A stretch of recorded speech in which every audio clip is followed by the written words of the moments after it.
Thank you, Mr. Chairman, and honorable members of the committee. My name is John Wesley. I'm the Director of Policy and Advocacy at the Rhode Island Coalition Against Domestic Violence. At the Coalition Against Domestic Violence, our member agencies throughout the state serve thousands of domestic violence victims every year here in Rhode Island. We're here tonight to offer our support of the Extreme Risk Protection Order legislation to disarm dangerous individuals at risk of harming themselves or others in our communities, including family members, dating partners, or cohabitants.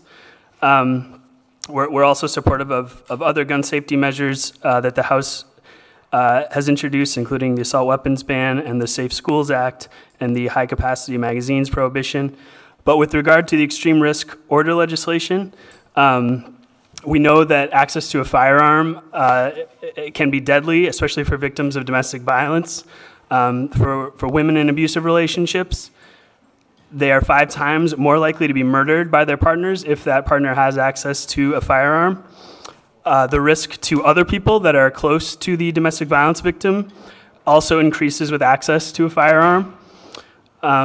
In our report that the Coalition Against Domestic Violence completed on domestic violence homicides in Rhode Island between 2006 and 2015, we found that every bystander who was murdered during an attack on a domestic violence victim was actually killed with a gun. And since 1980, every child who's been killed in a domestic violence homicide incident in Rhode Island was killed with a gun. So this risk of deadly gun violence is not theoretical. In fact, just last week on Thursday, there was a domestic violence homicide in Providence where a young woman was killed with a firearm. Unfortunately, she had 2 young children that were in the house when the murder took place, who were both under 10 years old. The perpetrator shot himself with the firearm. This was an estranged partner. So this literally happened on Thursday. So this is an epidemic that we need to address, and we cannot wait any longer. So I urge you to act now, act this year, act this session, for the safety of our children, for the safety of our communities, for the safety of those threatened with violence and victims of domestic violence, and for our responding police officers and first responders who are working diligently to protect victims of violence and our communities. We urge you to disarm dangerous individuals and to limit access to military-style weapons capable of slaughtering children in our communities. Thank you for your time. I greatly appreciate it.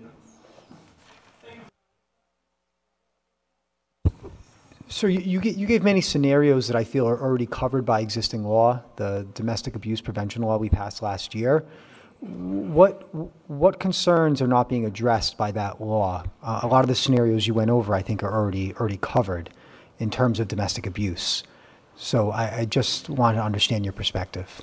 Thank you, Representative. I think that there are scenarios when perhaps there's a family member who is afraid to apply for a protective order themselves for fear of retribution or the individual targeting them, who could actually, with this legislation, the Extreme Risk Protection Order, red flag legislation, go through the Attorney General's office or the police and work with the state police or a local agency so they feel more secure and safe in seeking protection from threats of violence if they feel that they're at risk of deadly violence. So I think there are scenarios, while we appreciate that there are laws in Rhode Island to protect victims of domestic violence, I think there are scenarios and other dangerous individuals that would fall through the cracks without this sort of red flag legislation, when we know that there's imminent risk of harm capable, and people in the community, family members, or local police who really know the community and know